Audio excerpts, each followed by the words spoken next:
Welcome to Family Farm Day 2020. We were disappointed that we couldn't have you here on our farm this year, so what we've done is put together some virtual tours for you to see what we do and how we do it.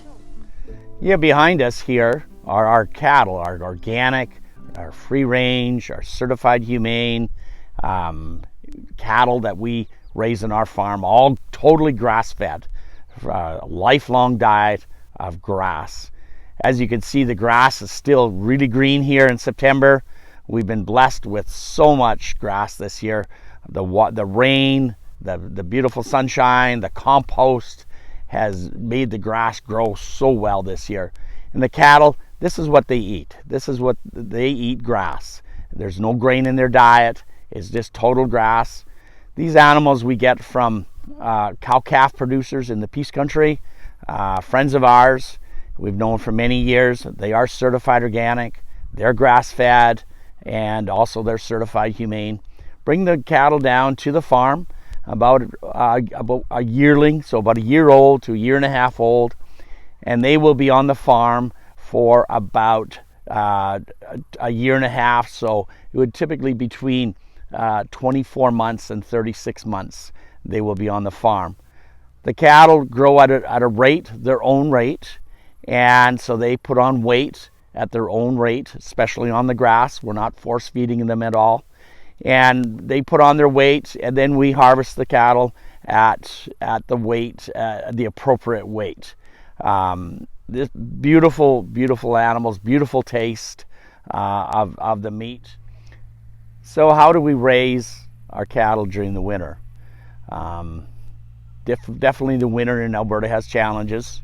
It is 25 below with a wind, but we still feed grass year round. Also with our grass, we feed alfalfa pellets, and that's compressed, dried alfalfa.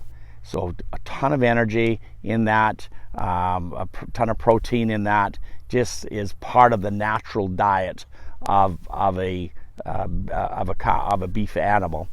In windbreaks, we give them windbreaks in the fields, and natural windbreaks, lots of straw, so they can nestle down into the straw and keep warm on those very cold nights. And then they are not in a feedlot, they're not in a confined area. They are like in this paddock that we see right here. They have the full range of the paddock, and we feed them in feeders in the paddock, so the manure stays in that paddock. We can really add a lot to the land by feeding animals in the wintertime. We get all their urine and the manure back onto the land, which acts as nutrients again back onto the grass. Our goal is to be grass farmers. Our goal is to actually grow topsoil. How do we do that? We use cattle and chickens and turkeys and hens as a tool to help grow the grass. The grass is our most important thing we grow here on our farm, and the soil, because as we use grass and cattle, we actually put the manure back onto the land. We crush down grass. We put organic matter back onto the fields, so that the land has a tremendous amount of organic matter. How does this help? Well, the organic matter acts as a great big sponge, and it just sucks all the water up that comes down from the sky. Very little water in our land gets run off. It stays on the land in this big sponge of grass and organic matter, and it just grows, makes the grass grow so crazy. Earthworms are underneath there, all sorts of microbes and bugs all contribute to this ecosystem, this living, growing ecosystem. We're trying to do what actually the bison at one time did in this field. In fact, it could be even in this very piece of land that we're sitting on right now.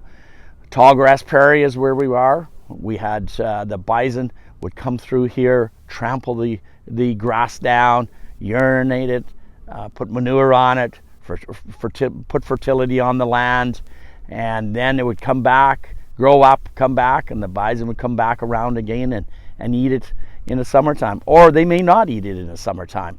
It could end up being very tall and come down into come into organic matter, fall down during the winter, hold snow.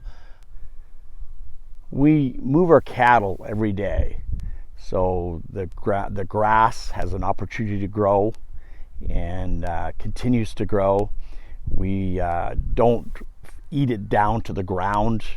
We actually let the roots thrive and survive by only biting it once, the grass, only eating off the very top. And so the grass will be here for years and years and years because we're not abusing our grass. As you see behind me, this is where the cattle were today. As you go, and tomorrow they will be on the grass here. And look how lush and beautiful that grass is for the animals. The animals just love this grass. They became super tame in the summer as you work with the cattle. You're moving them every day. They know who you are. It's just a great way to raise cattle in the summertime. And very little work with the electric fencing that we use.